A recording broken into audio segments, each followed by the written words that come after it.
Hey guys, welcome to the Field of 68 YouTube channel. If you like what you see here, hit that subscribe button and you'll get more college basketball content just like this.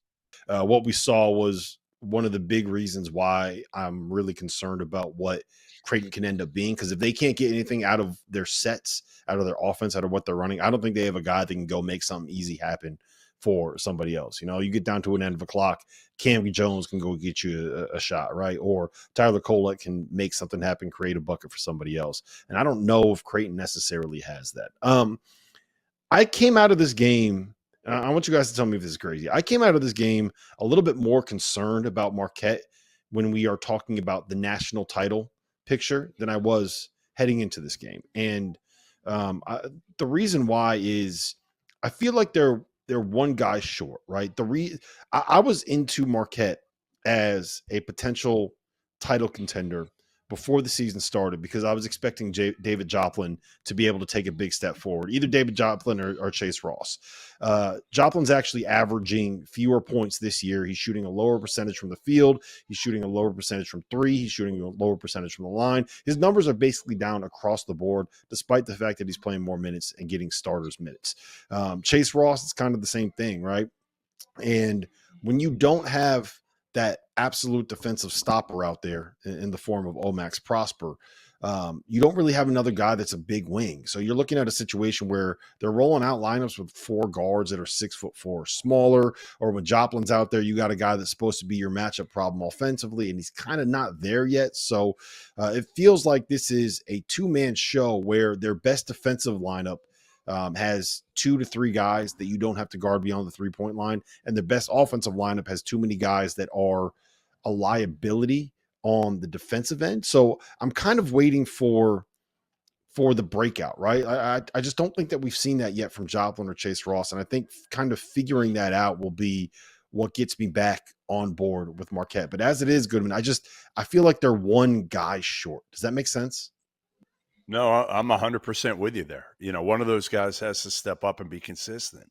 And we thought it was going to be Joplin, and he's just been a piece, right? And they need a third dude because Oso's not like a, again, the way he and Kolek play together, sometimes he can go for 20, but he's not a big time offensive weapon.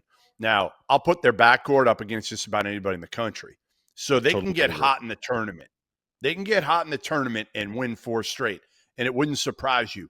But the margin for error where Kolek and Cam Jones cannot have a bad game in the tournament in order to do that, right? In order for them to go deep. But I could see those dudes going, getting hot and staying hot for 4 games and getting the Final Four, and then who knows what happens. Yeah, and the one thing that I'll say, Henson, is that when you see Shawn Jones come off the bench for 15, like that is the kind of thing that you need. Like you need another guy that's going to be able to go out there and get you 12, 13, 14, 15 on a given night. And now maybe that's something where it's sometimes it's going to be Joplin, sometimes it's going to be Shawn Jones, sometimes it'll be Chase Ross, sometimes it'll be Ben Gold.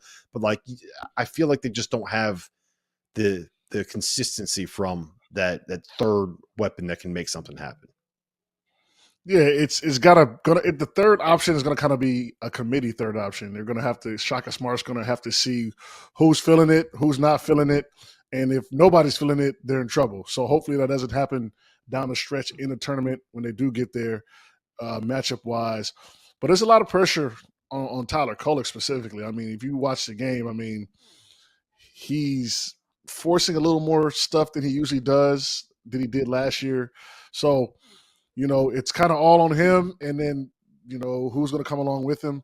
And I think that will be the downfall. Rob, you said, like you made a good point. I don't know if they're a national title favorite because when it comes down to it, and they focus on those two guys that have on the perimeter, which is one of the best backcourts in the country, who is going to keep them afloat if those guys aren't able to do what they need to do, which in the first half they weren't necessarily, and you saw what happened. Creighton was about a 3-pointer away from blowing this thing open. They hit some timely threes to keep it close. Thank you for watching the Field of 68. If you've enjoyed what you've seen here, hit that like button, share this link with your friends, or check out the description for some other places that you can consume Field of 68 content.